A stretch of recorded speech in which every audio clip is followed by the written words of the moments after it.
Assalamualaikum warahmatullahi wabarakatuh. Bismillahirrahmanirrahim. La haula wala quwata illa billah. Asyhadu alla ilaha illallah wahdahu la syarikalah wa asyhadu anna Muhammadan abduhu wa rasuluh la nabiyya ba'dah. Alhamdulillah. Alhamdulillahirabbil alamin.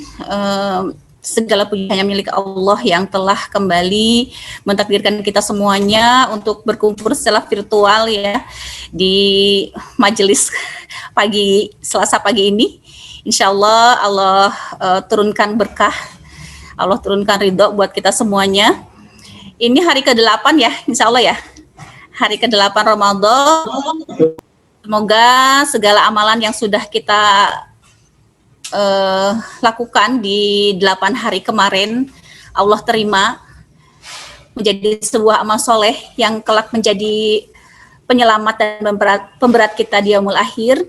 Dan semoga 3 minggu ke depan lagi ini Allah akan semakin kuatkan kita, Allah kondisikan kita untuk bisa memanfaatkan sisa-sisa waktu yang di hari-hari istimewa ini agar insya Allah seperti goals-nya dari Ramadan bahwa akan melahirkan jiwa-jiwa ya yang lebih taat dan lebih bertakwa ya kepada Allah, di mana lebih merasakan hidup ini lebih makna dari kehidupan ini sebagaimana Allah ciptakan kita adalah sebagai hamba Allah yang senantiasa connecting ya dengan Allah dalam setiap aktivitas. Insya Allah itu akan kita mendapatkan predikat seperti itu kelak setelah habis Ramadan ini.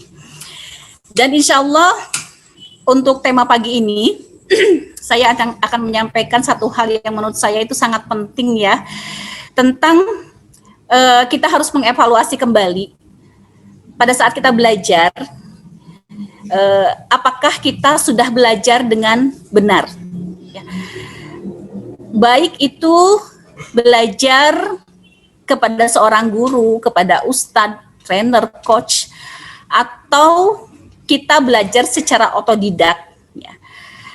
Ada parameter yang menjadi penentu apakah kita sudah belajar dengan benar ya. Nanti akan saya sampaikan 3 hal yang seharusnya meningkat pada saat kita sudah memutuskan untuk belajar apapun ya. Nah, jika dalam belajar 3 hal ini kemudian tidak meningkat di dalam diri kita, kita harus mengevaluasi kembali bagaimana cara kita belajar. Kita harus mengevaluasi kembali apakah kita belajar sudah dengan baik, sudah dengan benar, sudah mendatangi guru yang benar, atau sudah melakukan belajar otodidak dengan benar ya. Yang pertama, bahwa untuk menjadi parameter kita belajar dengan benar, yang pertama adanya peningkatan pengetahuan yang ada dalam diri kita. Yang tadinya nggak tahu, jadi tahu. Yang tadinya kita kesulitan dalam satu bidang, misalnya seorang marketing ya, kita belajar marketing, belajar komunikasi, belajar bagaimana cara negosiasi ya. Kemudian setelah kita belajar, tidak ada tambahan skill gitu ya dalam kita belajar. Tidak ada kemudian yang tadinya kita kesulitan menjadi lebih mudah setelah kita belajar. Nah, kalau perubahan itu tidak terjadi dalam diri kita ya, kita harus evaluasi. Dari mana nih? Di mana nih salahnya gitu? Karena seharusnya bukti bahwa kita belajar itu yaitu adanya perubahan menjadi lebih baik, perubahan yang tadinya tidak tahu menjadi tahu, yang tadinya tidak punya skill jadi tidak punya skill, yang tadinya tidak bisa mengaplikasi ilmu yang kita pelajari akhirnya menjadi bisa. Itu yang pertama. Parameter yang kedua adalah bahwa kita sudah belajar dengan benar, yaitu iman kita menguat ya. Jadi keberkahan dari sebuah ilmu ya, ketika kita belajar, kemudian pada saat kita mengaplikasi apa yang sudah kita pelajari itu membuat kita menjadi lebih dekat kepada Allah, membuat kita menjadi lebih tersambung, lebih terkoneksi dengan Allah, menjadi keyakinan kita kepada Allah menjadi semakin bertambah dan kita semakin bertakwa, berarti kita sudah belajar dengan benar. Tetapi ketika kedua hal itu tadi dulu ya, sebelum 3 ya, kedua hal itu tadi kemudian tidak mendapatkan peningkatan di dalam diri kita, nah itu segera tinggalkan, karena sudah nggak ada fungsinya buat kita. Kita belajar untuk apa? Nggak ada apa? Seperti tidak ada hasilnya gitu ya. Artinya, ketika kita mendatangi guru, mendatangi ustadz gitu ya, pengetahuan kita nggak bertambah, kedekatan kita kepada Allah juga tidak kita rasakan. Itu artinya kita sudah mendatangi guru yang salah. Atau misalnya dalam hal ilmu, kita lebih paham gitu ya, karena pada saat kita belajar itu 2 hal yang diangkat itu, yaitu ilmunya diangkat, imannya juga diangkat gitu ya. Mungkin saja pada saat kita belajar ilmunya diangkat, kemudian kita merasa keimanan kita tidak terangkat ketika sudah belajar ilmu itu, walaupun ilmunya seperti ilmu duniawi, seperti marketing gitu ya.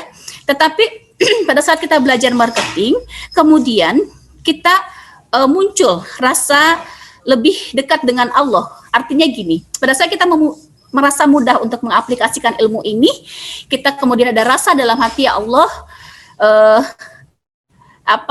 rasa kesyukuran sudah dipertemukan dengan guru yang benar, sudah dimudahkan kefahaman, sudah dimudahkan dalam aplikasi, kemudian hatinya tersambung kepada Allah, berarti kita sudah benar dalam berilmu. Nah, kalau seandainya kita mendatangi guru atau berhadapan dengan guru ya, ilmu bertambah, kemudian keimanan tidak bertambah, ya diambil saja yang baiknya dari segi ilmunya. Nah, pada saat keimanannya kita harus mencari untuk menyempurnakannya, mencari guru yang lain, itu bisa seperti itu. Nah, kemudian ilmu apapun yang ketiga tidak ada faedahnya apa-apa dan tidak akan menjadi apa-apa ketika ilmu yang sudah kita pelajari dan sudah kita pahami tidak kita amalkan atau tidak kita aplikasi di dalam kehidupan kita, di dalam cara kita berkehidupan setiap harinya gitu ya. Nah, tandanya, bagaimana tandanya gitu ya, biar agar ilmu kita itu mendatangkan kemanfaatan atau tidak kepada kita. Nah, sebenarnya ketika hadirnya sebuah masalah, itu sebenarnya pesan dari Allah agar kita untuk lebih belajar tentang bab yang relevan dengan permasalahan kita. Dan itu juga pesan dari Allah bahwa kita harus memberikan atensi yang lebih kepada hal yang relevan dengan permasalahan kita. Jadi sebenarnya masalah itu diturunkan oleh Allah. Allah suruh kita untuk belajar gitu loh. Makanya kita bingung menghadapi permasalahan ini, makanya kita belum ada seperti solusi gitu ya, tandanya kita kurang ilmu. Karena kalau kita kurang ilmu, ketika menghadapi permasalahan, fitrahnya dari masalah gitu ya, masalah dan ujian datang kepada kita, fitrahnya dari Allah bahwa masalah itu adalah mudah. Artinya apa? Artinya masalah itu tidak akan melebihi level kapasitas kita. Pasti akan sudah terukur oleh Allah, akan sesuai dengan batas kemampuan kita. Ketika kita merasa ada masalah kemudian itu melebihi batas kemampuan kita, itu tandanya sudah pesan dari Allah, berarti kita kurang ilmu. Ya, itu tandanya kita harus disuruh oleh Allah untuk lebih banyak belajar lagi dan lebih banyak memberikan atensi kepada permasalahan yang sedang kita hadapi. Jadi memang ilmu itu kan banyak sekali ya. Tetapi dalam berilmu itu agar efektif untuk fungsinya dan faedahnya kepada kehidupan kita, kita harus pilih dulu gitu. Ilmu apa yang paling prioritas, artinya yang paling dibutuhkan oleh kita saat ini, yang berhubungan dengan permasalahan kita. Itu yang harus didahulukan dulu dan harus diprioritaskan dulu. Karena ilmu itu banyak sekali dan ilmu itu sifatnya bermacam-macam ya, ada ilmu fardu ain dan ilmu fardu kifayah. Ilmu fardu ain itu, ilmu agama itu ilmu fardu ain, karena segala apa yang kita lakukan setiap harinya ketika di frame dengan ilmu agama, insya Allah itu akan datang keberkahan dari Allah, karena itu pasti akan membuat kita insya Allah lebih dekat kepada Allah. Tetapi kalau ilmu fardu kifayah ya, fardu kifayah, itu kita harus pelajari lebih dulu ilmu-ilmu yang relevan dengan tugas kita di kantor, dengan relevan dengan permasalahan kita di keluarga misalnya gitu ya. Kita sekarang tidak harmonis dengan pasangan misalnya, sedang tidak harmonis dengan anak misalnya, dengan mertua misalnya. Nah, ketika itu ada masalah, itu pesan dari Allah agar kita lebih banyak belajar tentang bab itu gitu ya. Karena kalau kita paham, ternyata yang tadinya kita kesulitan, insya Allah akan dimudahkan oleh Allah.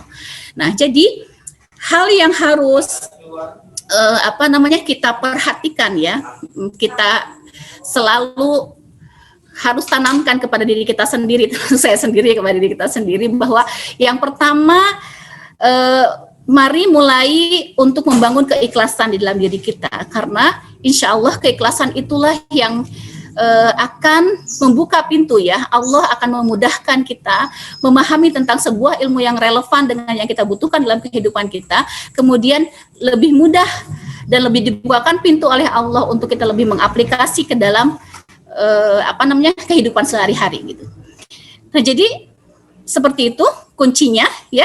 Yang pertama memang harus ada peningkatan pengetahuan, harus ada peningkatan keimanan, kemudian ilmu itu memang harus aplikasi, karena memang sekali lagi ilmu itu tidak akan menjadi apa-apa ya ketika tidak dipraktekkan, ketika tidak diaplikasikan, ketika tidak diamalkan, dan tidak akan juga menjadi apa-apa ketika kita tidak sekedar berilmu gitu loh. Apakah ilmu itu sudah benar atau enggak gitu? Kalau nggak benar, segera rubah gitu. Untuk kita semua. Warahmatullahi wabarakatuh.